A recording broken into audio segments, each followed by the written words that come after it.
वांग्याची भाजी ही सगळ्यांनाच आवडती आहे, पण जास्त कुटाणा करण्यापेक्षा आज मी तुम्हाला इतके मस्त कुठलंही वाटण न करता अगदी गावरान पद्धतीने मस्तपैकी असं झमझमीत चमचमीत अशी ही वांग्याची टेस्टी भाजी करून दाखवणार आहे। इतकी सोपी ना, तुम्ही कधीही या वांग्याच्या भाजीला बनवू शकता, टिफिनसाठी, दुपारच्या जेवणासाठी किंवा रात्रीच्या जेवणासाठी। इतकी मस्त चवदार ही भाजी तयार होती ना, तर तुम्ही बघू शकता इतकी भारी ही वांग्याची भाजी तयार झालेली। तर चला बघूया आपण याला लागणारं साहित्य आणि बनवायची एक झटकीपट रेसिपी। तर इकडे मी 4 मोठे वांगे घेऊन आलेले आहेत। आता वांगे म्हटलं की भरलेलं वांगं आहे, वांग्याचे किती प्रकार असतात बनवायचे, पण काय असतं ना, कधी कधी आपल्याला खूप कंटाळा येतो मसाला वगैरे वाटायचा, बनवायचा। त्यासाठी ना ही सोपी भाजी नक्की ट्राय करा। त्यासाठी मी हे मोठे वांगे आणलेले आहेत, 4 मोठे वांगे भरपूर आहेत। थोडीशी कोथिंबीर घ्यायची, अद्रक लसूणची पेस्ट घेतली, लसूणचा वापर जरा जास्त घ्यायचा, म्हणजे 5-7 किंवा 10 पाकळ्या घेतल्या तरी चालेल। थोडासा शेंगदाण्याचा कूट भाजून करायचा, अगदी थोडा, आणि कांदा टमाटर। पाहू शकता आपलं काही याच्यामध्ये आपलं वाटण नाही, काय नाही, अगदी सिंपल पद्धतीने पण खूप छान ही भाजी तयार होती। घाई असन आणि खरंच वांग्याची भाजी खायची इच्छा झाली असन, ती पण एकदम चवदार आणि टेस्टी, तर ही भाजी नक्की ट्राय करा। तर आता हे वांग्याची साईज ना थोडी मोठी आहे, त्यामुळे ना याच्या फोडी ज्या आहेत त्या लांब होतात मोठाल्या, त्याचे 2 भाग करते, कारण की खूपच लांब नको आहे। मग हे असे पातळ पातळ स्लाइस करायचं। आता इकडे मी उभे कट करते, तुम्हाला जसे आवडतील तसे तुम्ही याची कटिंग करू शकता। पाण्यामध्ये ठेवायचं, जेणेकरून काय होतं, वांगे हे काळे पडत नाही। थोडंसं चिमूटभर पाण्यामध्ये मीठ टाकायचं। हे बघा, ही खूप जरा मोठी साईज आहे वांग्याची, त्यामुळे याच्या मी 2 भाग करते। हे असे छोटे वांगे असेल तर सिंपल अशी एक भाग केला तरी चालेल। याच्यामध्ये तुम्ही हवं ते 1 बटाटासुद्धा असाच सेम प्रोसेसने कट करून टाकू शकता। आता हे सगळे कटिंग करून घेते वांगे सेम साईजमध्ये। हे बघा, सगळे कट केलेत, थोड्याशा मिठाच्या पाण्यामध्ये मी ठेवून दिलेत, जेणेकरून हे काळे पडणार नाहीत। आता आपण याला साईडला ठेवूया आणि पॅनमध्ये थोडं तेल तापत ठेवले, याच्यामध्ये लगेचच आपण कांदा टमाटर टाकून परतून घ्यायचं। भरलेलं वांग, मसाला वांग, खूप प्रकारचे भरीत, वांग्याचे भरीत आहे, डाळ वांग आहे, काळं मसाल्याचं वांग आहे। वांग म्हटलं की तोंडाला पाणी सुटतं आणि विचार येतं की बनवायचं काय, म्हणजे भरलेलं वांग बनवायचं का कालवण बनवायचं। तर ना अशा रेसिपीला ना जरा वेळ लागतो, मसाले लागतात, त्यामुळं ना ही सोप्या पद्धतीचे वांगेसुद्धा मस्त लागतात। तर कांदा टमाटर इकडे परतून झाले, त्यामध्ये आपण टाकायचं अद्रक लसूणची पेस्ट, म्हणजे कूट केला ना तो टाकायचा। तुम्ही इकडे रेडीमेड पेस्ट भेटते बघा, तीसुद्धा टाकू शकता। आता याला थोडंसं परतून घ्यायचं आणि याला थोडं परतून झालं की मग आपण याच्यामध्ये डेली रुटीनचे मसाले टाकायचे, बेसिक मसाले जे आपण रोज टाकतो। त्याच्यामध्ये मी लाल तिखट, हळद, गरम मसाला, धना पावडर हे सगळं 1-1 चमचा चवीनुसार टाकून घेते। ही भाजी ना तुम्ही हिरव्या मिरचीची पण करू शकता। लसूण अद्रकच्या सोबत हिरवी मिरची टाकून त्याचा एक कूट करायचा आणि कांदा टमाट्यासोबत ते परतून घ्यायचं आणि मग हळद, मीठ, गरम मसाला, धना पावडर, फक्त त्या भाजीमध्ये लाल मसाला स्किप करायचा। जिकडे मी आता हा लाल मसाला टाकला आहे, हिरव्या मिरचीची भाजी असेल तर त्यामध्ये लाल मसाला अजिबात टाकायचा नाही, लसूण अद्रकसोबत कुटून घ्यायचं। तर धना पावडर, लाल मसाला, हळद आणि गरम मसाला पावडर हे सगळं मी चवीनुसार अंदाजेनुसार टाकलेलं आहे। जसा पण तुमचा अंदाज असेल भाजीचा कमी जास्त तसं तुम्ही टाका।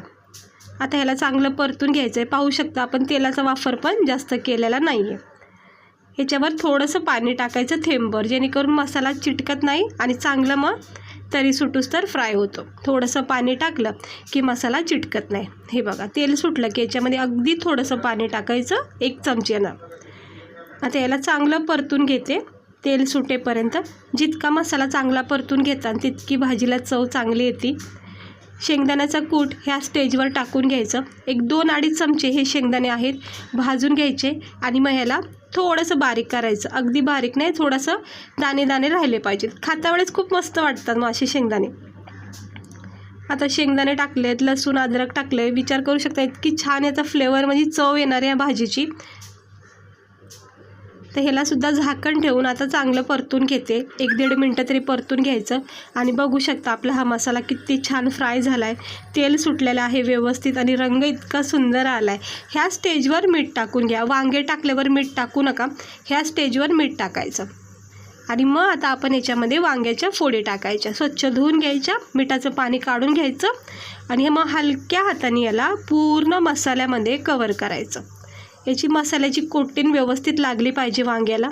अगदी स्लो गॅस करायचा आणि हलक्या हाताने मिक्स करायचं.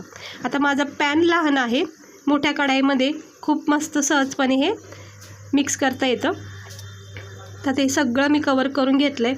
पुन्हा एकदा याच्यामध्ये थोडंसं पाणी टाकते आणि ह्याला आता शिजून घ्यायचं आहे. अगदी 2-3 मिनटातच ही वांग्याची चवदार भाजी आपली तयार होणार आहे खाण्यासाठी. तर पाणी टाकलेलं आहे, याच्यावर झाकण ठेवायचं आणि याला द्यायचे फक्त 2-3 मिनटं मंद आचेवर. साईडचं जरा सेट करून घेते आणि बघा किती मस्त आपली ही वांग्याची भाजीचा रंग दिसतोय. याच्यामध्ये बटाटे टाकू शकता तुम्ही. थोडा वेळ झाला की याला असं तेल सुटतं, पाणी सुटतं आणि मग वांग्याची एक चव फ्लेवर मस्त उतरतो रश्श्यामध्ये, भाजीला छान लागतो. पाण्याची अजिबात आवश्यकता नाही, कारण वांगे हे लगेच नरम सॉफ्ट पडले जातात. थोडासा फक्त थेंबर पाणी टाकायचं सुरुवातीला. आता परत एकदा याच्यावर झाकण ठेवते आणि आता आपली ही वांग्याची भाजी परफेक्ट तयार झालेली आहे खाण्यासाठी. तर इकडे बघू शकता नरम सॉफ्ट लुसलुशीत आपले हे वांगे शिजून तयार झालेले आहेत. अगदी गाळ करायचे नाहीत वांगे, थोडासा नॉर्मली अगदी थोडासा कच्चापणा याच्यामध्ये ठेवायचा, म्हणजे वांग्याची फोडसुद्धा खाण्यात आली पाहिजे. अगदी गाळ केली की घास उचलताना ती वांग्याची फोड एकदम मॅश होती.